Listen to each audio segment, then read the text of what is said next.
Porque de cierto os digo que hasta que pasen el cielo y la tierra, ni una jota ni una tilde pasará de la ley hasta que todo se haya cumplido.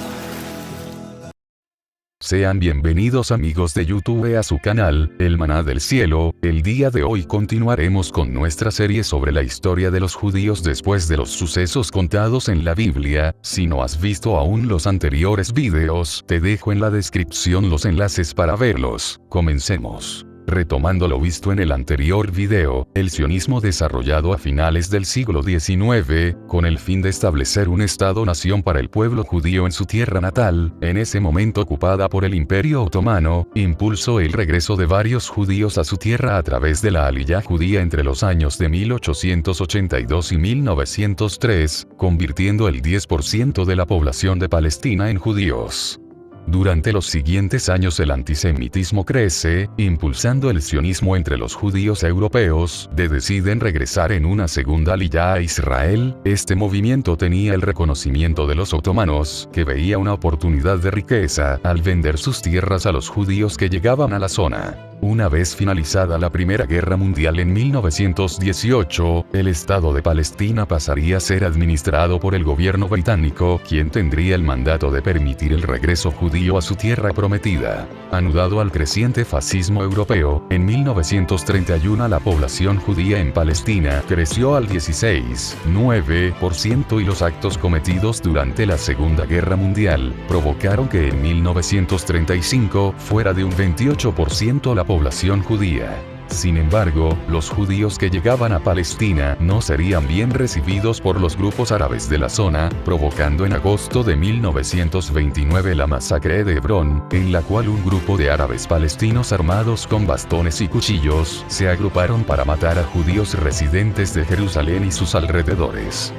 Los sobrevivientes judíos huirían a Hebrón, y sus bienes fueron aprehendidos y ocupados por los residentes árabes. Esto obligaría a los judíos a crear su propia fuerza de autodefensa, la Haganah, además de un grupo terrorista llamado Irgun, cuyo fin era presionar al Reino Unido en crear un estado para el pueblo judío. El holocausto judío solo provocaría que más judíos llegaran al mandato británico de Palestina, sin importar el rechazo tanto de los árabes como de los británicos, que empezaron a implementar medidas para controlar la llegada de judíos, provocando que varios ingresaran ilegalmente. Con ello la población judía aumentaría a 600.000 habitantes en Palestina, igualando el número de habitantes judíos y árabes. Tras el final de la Segunda Guerra Mundial en 1945, el grupo Irgun se enfocaría en expulsar a los británicos de Palestina, provocando en 1946 el atentado al Hotel Rey David en Jerusalén, lugar que albergaba las instituciones centrales del régimen británico, incluyendo el cuartel general del ejército y el gobierno civil. Tras el atentado el gobierno británico dejaría el conflicto de Palestina en manos de la Organización de las Naciones Unidas, creando el 19 de noviembre de 1947 la Resolución 181, que dividía a Palestina en dos estados-nación, uno para los judíos y otro para los árabes, quedando solo Jerusalén como zona administrada por la ONU. Con esto el 14 de mayo de 1948, el Estado de Israel sería proclamado, aboliendo las leyes antimigratorias impuestas por el gobierno británico. Su declaración está fuertemente inspirada en la Declaración de Independencia de los Estados Unidos, resalta los derechos históricos y morales de los judíos sobre poseer su tierra natal histórica, y muestra al Estado de Israel como uno democrático, basado en la igualdad de derechos, libertad y justicia. Al finalizar, este invita al pueblo judío a retornar a su tierra, además de incitar la paz en las naciones árabes vecinas. No obstante, la Liga Árabe le declararía la guerra al naciente Estado, iniciando la Guerra Árabe-Israelí en 1948, Israel contra Egipto, Transjordania, ahora llamada Jordania, el Líbano, Arabia Saudita y Siria. Pero no tomaron en cuenta que los israelitas ya habían formado una fuerza de defensa de Israel o IDF. La guerra duraría más de 18 meses, finalizando en 1949, con ella Israel logró aumentar su territorio un 23% más de lo que tenía con la resolución de la ONU. Sin embargo, 1 de cada 100 judíos moriría después de la guerra. La Franja de Gaza sería ocupada por Egipto, mientras que Cisjordania por Transjordania, lo que provocaría que aquellos árabes que habitaban las zonas tomadas por Israel emigraran a otro país, lo mismo para las zonas israelitas, a pesar de haber estado allí desde hace siglos. Para que existiera la paz, se creó el armisticio árabe-israelí en 1949, que marcaba los acuerdos entre Israel y la Liga Árabe, el cual se rompería en 1956, provocando la Guerra del Sinaí. Cuando Egipto decide nacionalizar el Canal de Suez, que es la principal vía al principal puerto de Israel.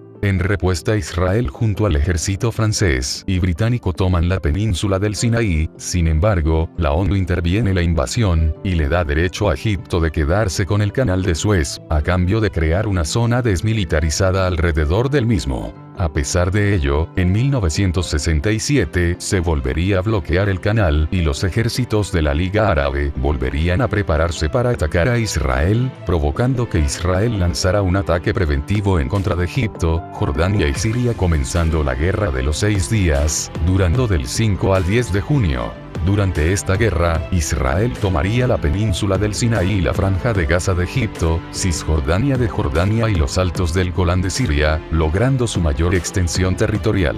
No obstante, en 1973 la Liga Árabe intentaría retomar sus territorios durante la festividad de Yom Kippur, creando la Guerra del Yom Kippur, que duraría del 6 al 25 de octubre del mismo año. Al finalizar esta guerra, Egipto reconocería a Israel como nación a cambio de la península del Sinaí al realizar los acuerdos de Camp David. En busca de la liberación de las tierras palestinas, se crea la Organización para la Liberación de Palestina, OLP, un grupo guerrillero cuya finalidad era debilitar al Estado israelí en los territorios palestinos. En 1982, durante una guerra civil en el Líbano, Israel ataca con el fin de expulsar a las fuerzas palestinas de su frontera norte, y aunque iba ganando se retira de la zona por presiones políticas y para defenderse de Hezbollah, una organización antisionista. En el año 2000. En el año 1987, un camión militar israelí atropella a 7 trabajadores palestinos, provocando la primera intifada, una revuelta palestina contra el gobierno israelí. Como consecuencia, Israel las reprime haciendo uso de poderío militar. Esta intifada acaba en 1993, cuando Yasser Arafat, líder de la OLP, reconoce a Israel como Estado a través de los acuerdos de Oslo el 13 de septiembre de 1993. En los mismos, Israel reconoce a la OLP como representante del pueblo palestino y su derecho a gobernarse en Cisjordania y la península de Gaza. Sin embargo, nadie queda completamente satisfecho con el acuerdo, por lo que las tensiones entre ambos no disminuyen, causando en el 2000 la segunda intifada, caracterizado por atentados suicidas de parte de la OLP y mayor represión israelí. Durante este periodo la OLP pierde el poder de Palestina al morir Arafat, provocando el ascenso del grupo Hamas, un movimiento de resistencia islámica. La segunda intifada termina en 2005 con la retirada de los israelitas de la Franja de Gaza y la construcción del muro israelí de separación, que separa de Israel de Cisjordania. Actualmente sigue la tensión en esta zona, con constantes ataques israelíes a la Franja de Gaza y los ataques terroristas de parte de Hamas. Las consecuencias son desastrosas, provocando una severa crisis humanitaria en la zona debido a los bloqueos y constantes enfrentamientos. Si el video te ha gustado, dale like, suscríbete y comparte, para que más gente sea llena del maná que solo el conocimiento en Jehová da. Hasta la próxima.